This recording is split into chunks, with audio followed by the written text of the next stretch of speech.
Ano-ano nga ba yung mga requirements para maging qualified sa AKAP? At ano pa yung mga dapat nating tandaan tungkol dito?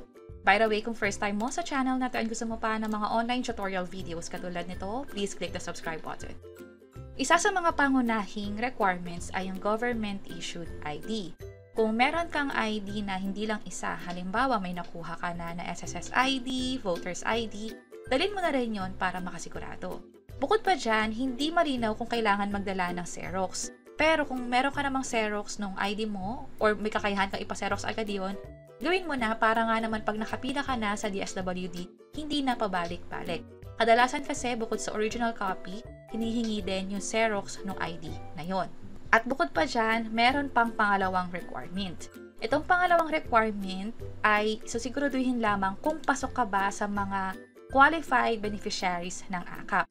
At sino-sino ba yung qualified beneficiaries? Yun ay may mga mababang sahod o hindi higit yung sahod nila sa minimum. Ito yung mga minimum wage earner. O di naman kaya kung sakali na yung pang-araw-araw na pamumuhay mo ay masyado nang naapektuhan ng inflation o yung masyadong pagtaas ng mga bilihin at nahihirapan ka na sa pang-araw-araw, pwede ka pa rin mag-apply sa AKAP. Tandaan natin na kung sakali man na pasok ka sa dalawang to, pero part ka na nung DSWD program katulad ng mga 4P, Senior Citizen at SLP, hindi ka na pwedeng maging parte ng AKAP. Pero wag mag-alala kasi kung kasama ka naman sa mga programang to, yung 4P, Senior Citizen at iba pa, hindi lang naman sa AKAP ang pwedeng asahan, pati yung sa AIX, pwede itong asahan. Ano ba tong AIX na to? Pareho lang din to ng AKAP kung saan namimigay ng mga tulong pinansyal sa mga tao.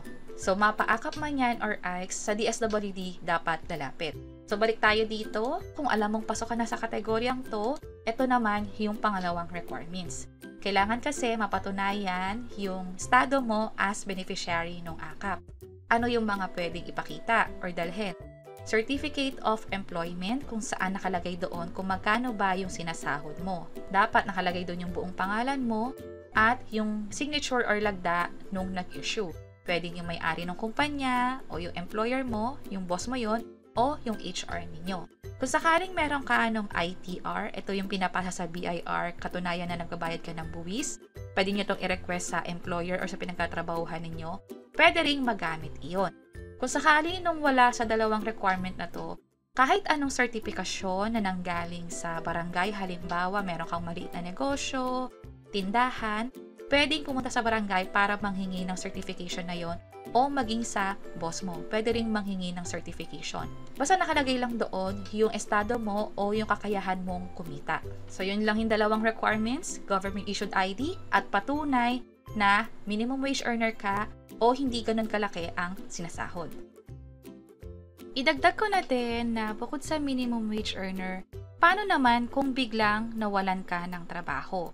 Kadalasan kapag nawawalan ng trabaho, binibigyan din kayo ng dokumento ng kumpanya ninyo ng termination letter. O kung anumang document yon, dalhin nyo na lang din sa DSWD kung sakaling wala kayong mabigay na COE or ITR kasi nga wala na kayong trabaho. Pwede pa rin mag-apply under AKAP. Also, hindi lang nakalagay dito sa website ng DSWD, pero depende na rin sa hinihingi ninyo na tulong, katulad ng sa medical assistance, magdala na rin kayo ng requirements dito. Halimbawa, yung sa hospital bill, dalhin nyo na rin yun. O di naman kaya para sa funeral assistance, manghingi na rin kayo ng patunay tungkol doon. At dito sa parehong website ng DSWD under AIX, meron na silang binigay na iba pang mga requirements para sa medical assistance. Katulad nito. Ito yung babayarang hospital bill o yung gamot, assistive device, at marami pang iba.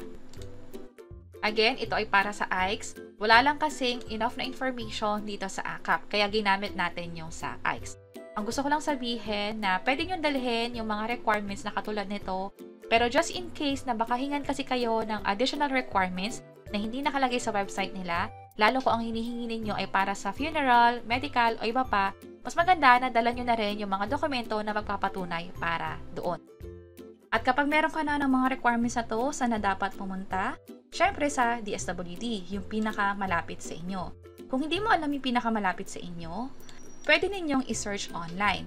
Pwede rin naman sa Google Maps. Halimbawa, punta muna tayo sa Google. Ito siya, tapos search ko lang dito, DSWD. punta ako sa Maps, makikita ko na yung listahan dito kung ano man yung pinakamalapit. Kung hindi kayo masyadong sanay mag-search online at may barangay naman, pwede nyo nang itanong sa barangay ninyo yung pinakamalapit na DSWD. At kapag nga nandun na, dadaan ng 4 na steps. Ano-ano yon? Kapag pinasa nyo na yung requirements, i-reviewin iyon at magkakaroon ng scheduling. Dito sa scheduling, sasabihin sa inyo kung kailan ba dapat kayo babalik para gawin yung mga susunod na steps. Para sa susunod na steps, dito kayo i-interviewin at i-assess kung pasok ba kayo sa AKAP. After ng assessment, i-review ulit at ipapa-approve na ito. Kapag na-approve, doon nalalabas kung pasok nga ba kayo sa AKAP. Ito na yung releasing na stage. At kung sakaling pasok nga kayo sa AKAP, ano naman yung mga dapat ninyong asahan? Siyempre, andyan yung cash assistance. Hindi sigurado kung magkano yung makukuhang financial assistance. I-assess pa ito depende sa sitwasyon ninyo ng DSWD social worker. At linawin lang din natin na hindi sa lahat ng pagkakataon ay cash yung makukuha. Minsan, pwedeng guarantee letter base na rin sa assessment or recommendation ng social worker. At panghuli, ilang beses ba pwedeng lumapit sa programa ng AKAP? Ang nakalagay dito na maaaring lumapit kada 3 buwan o di naman kaya kung merong hospital bill, pwedeng lumapit kada confinement. Kahit parehong buwan pa yan o magkalapit yung petsa, pwede pa rin lumapit sa AKAP. At yun yung mga dapat nating malaman tungkol sa requirements ng AKAP. Kung may iba pa kayong katanungan, pwede nyo i-check yung mismong website ng DSWD, mas updated ito. Mag-ingat lamang sa ibang mga tao na nanghihingi ng impormasyon ninyo. Siguraduhin na lumalapit lamang sa mga tamang social worker o yung mga nagtatrabaho sa DSWD mismo. Sana nakatulong tong video na to. Kung oo, pakiclick ang like button at para sa iba't ibang mga tutorial videos, pwede nyo nang i-check ito nasa baba. Sana makatulong and see you sa mga next videos. Bye-bye!